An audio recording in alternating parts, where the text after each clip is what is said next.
দিবেন। ও এখন মুখটা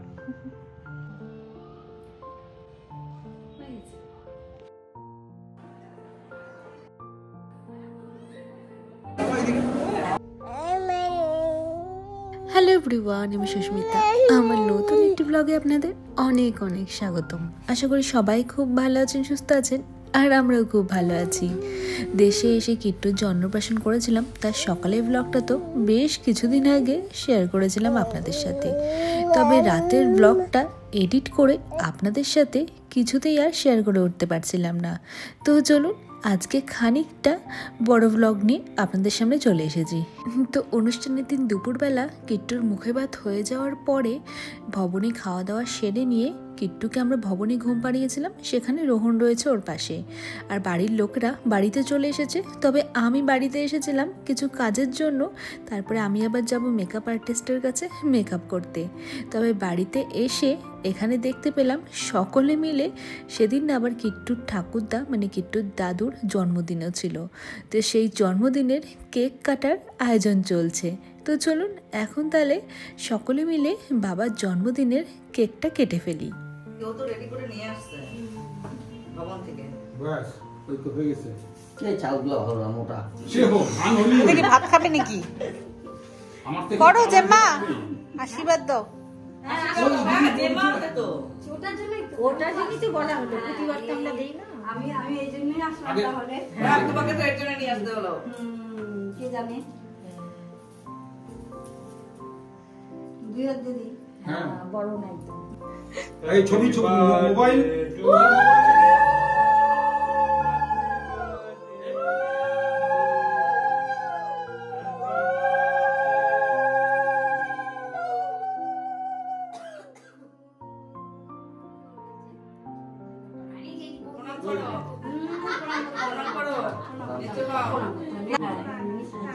কই দিদি, কই দিদি আসে না? কোন দিদি? না ও দিদি বটি আসেনি তো, বেশি আসলে ও চলে গেছে। এখানে আসলে না, কোথাও যায়নি। ওই তো একজনই আছে। আপনি পাখাটা একটু নিয়ে করে খালি দিন। ধানটা তাহলে কেক কাটো। কেক কাটো। মোমবাতি নিবা তো হয় না। ও আচ্ছা। তো নামাজের ছবি চলতেছে। Happy birthday to you. Happy birthday to you. Happy birthday. আমার বৌদিকে আগে, সবার আগে বৌদিকে। হ্যাঁ? আগে দে। বৌদিকে। সবার আগে বৌদিকে। এই জন্য হচ্ছে না, না, সবার আগে বৌদি। সবার আগে বৌদি। তারপরে আপনি তো। বললাম তো। এই হাতে একজন, এই হাতে একজন। এবার তুমি। দুই হাত দিয়ে একসাথে খাওয়াতে পারতে। হ্যাঁ, দুই হাতে দুজন। এবার খাওয়া। তুমি বানাই খাই। কেক তুমি হ্যাঁ, কত ভালো। ও জানো। নিন্নি মনে করিয়ে দিয়েছে না পিছনের জন্মদিন। ও আমাকে বললো আজকে তো কৃষ্ণের জন্মদিন। ফোনে তো কেক কাটা হয়ে গিয়েছে, এবার অল্প একটুখানি কেক খেয়ে আবার বেরিয়ে পড়লাম। প্রথমে যাব ভবনে, সেখানে কিট্টুর কাছে রোহন রয়েছে।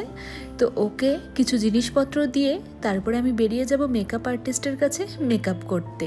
আর এতক্ষণ শ্বশুরমশাই জন্মদিন উপলক্ষে যে বাড়িতে কেক কাটার পর্ব চলছিল, সেই কেকটা না জানেন বাবার কলিগ রয়েছে, তিনি নিয়ে এসেছেন।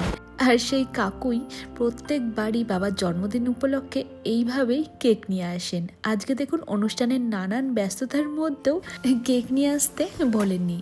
এবার আমরা মা বাবার জন্মদিনে সব সময় বাড়িতে না থাকলেও দূর থেকেই সারপ্রাইজ একটা কেক বা সামান্য কিছু উপহার অর্ডার করে দিতাম। এবার অনেক বছর পরে এই দিনটাতে যখন আমরা বাড়িতে রয়েছি, তখন আমি না একটা কেক অর্ডার করেছিলাম ঠিকই, তবে সেটা ভবনে করেছি। মানে কিট্টুর অন্নপ্রাশন উপলক্ষেও একটা কেক কাটা হবে, আর বাবার জন্মদিন উপলক্ষেও একটা কেক অর্ডার করেছিলাম, কিন্তু সেটা বাড়িতে আগে থেকে জানাইনি। তবে এখন সেটা বলে দিতে বাধ্যই হলাম, কারণ আমার শাশুড়ি মা ভাবছিলেন যে আমি তো সাধারণত দূরে যখন থাকতাম তখন কেক অর্ডার করতাম, সারপ্রাইজ দিতাম, তবে আজকে সারাদিন কাছে থেকেও বাবার জন্য কেন কেক নিয়ে আসিনি।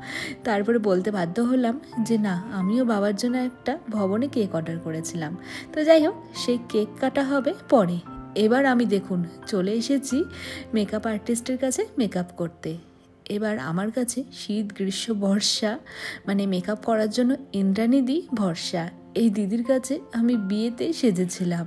তাই কিট্টুর অন্নপ্রাশনে আগে থেকেই যখন ভেবেছিলাম সন্ধেবেলা একবেলায় আমি মেকআপ আর্টিস্টের কাছে মেকআপ গিয়ে করব, তখন দিদির কথাই সবার প্রথমে মাথায় এসেছিল।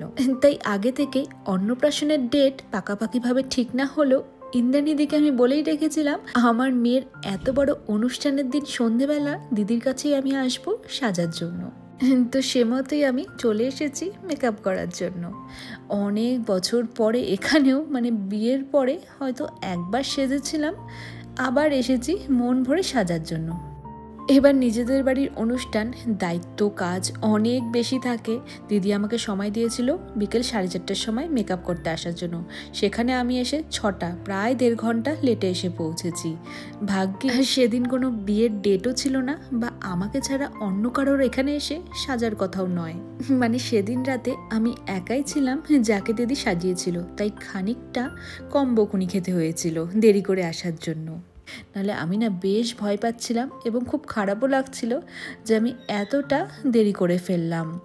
আর এখানে এসে আমি এটাও বলেছিলাম যে আমি যেহেতু এত দেরি করে এসেছি, আমার যে মুখের মেকআপ রয়েছে সেটাই থাকুক, নয় আমার হেয়ার স্টাইলটা চেঞ্জ করে দাও, আর নাহলে হেয়ার স্টাইল যেমন রয়েছে সেটাই থাকুক, মুখের মেকআপটা তুমি তোমার মতো করো। তবে না, পুরো হেয়ার স্টাইলটা চেঞ্জ করে মুখের মেকআপও ভালো মতো করে রিমুভ করে আবার নতুন করে মেকআপ করেছে। এবার ইন্দ্রাণীদি আগেই বললাম আমাকে বিয়েতে সাজিয়েছিল, এমনকি তার আগে যখন ইন্দ্রাণীদি এই মেকআপ আর্টিস্টের জার্নিটা শুরু করেছিল তখন না মডেল হিসাবে আমাকেও 2-3 বার সাজিয়েছিল। তো সেজন্য দিদি জানে আমি কেমন মেকআপ পছন্দ করি। খুব একটা চোখটা টানা টানা হবে না, হালকা লিপস্টিক হবে, লাইট মেকআপ হবে। তো মেকআপ নিয়ে সেরকম কিছু আমাকে বলতে হয়নি, আমি কেমন লুক চাই, মানে যেমনটা আমাকে সাজিয়েছে একদম মনের মতো হয়েছে। তবে হ্যাঁ, সময় যেহেতু কিছুটা কম ছিল, আমাকে আবার তাড়াতাড়ি করে ভবনেও যেতে হবে। বলেছিলাম 1 থেকে 1.5 ঘন্টার মধ্যেই তাড়াতাড়ি করে আমাকে সাজিয়ে দাও।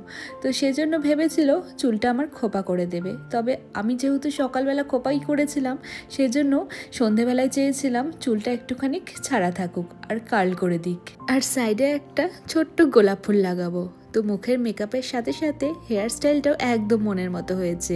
আর এই হেয়ার স্টাইলটার জন্যই মানে অল্প একটুখানি চুল নিয়ে ওগুলোকে কার্ল করতে করতেই একটু বেশি সময় লাগলো। সেজন্যই 1.5 ঘন্টার মধ্যে মেকআপটা শেষ হলো, নাহলে আগেই শেষ হয়ে যেত। এই যে দেখুন আমি তৈরি হয়ে গিয়েছি, কেমন লাগছে বলুন তো? আমি তো যেমন চেয়েছিলাম তেমনটাই পেয়েছি লুক। তো যাই হোক, এবার চলুন ঝটপট করে ভবনে যাই। আর ভবনে অতিথিরা আসা শুরু করে দিয়েছে। বাড়ির লোকরা থাকলে পরেও অতিথিরা বেশিরভাগ এসেই বাচ্চার মায়ের খোঁজ করছিল।